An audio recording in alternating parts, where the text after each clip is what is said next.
विभिन्न तीर्थस्थली दर्शन करी एक ट्राभेलर गाड़ी रे घर को फेरुथिले।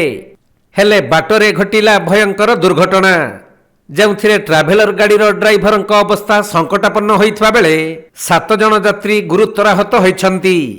तेणु समस्त को मेडिकल रे भर्ती करी चिकित्सा चलीछि। संबलपुर कटक 55 नंबर जातीय राजपथर रेढ़ाखोल थाना अंतर्गत लुहापंक छक निकटरे घटिछि एही भयावह सड़क दुर्घटना। ट्राभेलर टूरिस्ट गाड़ीटी भारसाम्य हराई एक माल बुझेई आइचर गाड़ी पछपटे अति शक्त धक्का देइथिला। फलरे ट्राभेलर गाड़ीर सम्मुख भाग भांगी रुजी चुरमार होइजिबा सहित ड्राइवर अति गुरुतर होइछंती।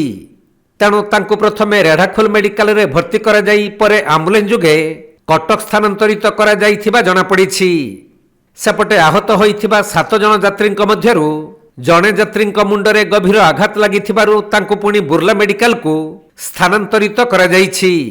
आउ अन्य आहत मानकु रेढ़ाखोल मेडिकल रे चिकित्सा करा जाइछि।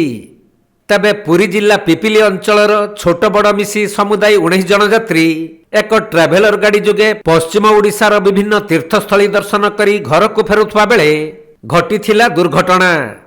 खबर पाई रेढ़ाखोल पुलिस घटनास्थल रे पहुंची तदंत जारी रखिछंती।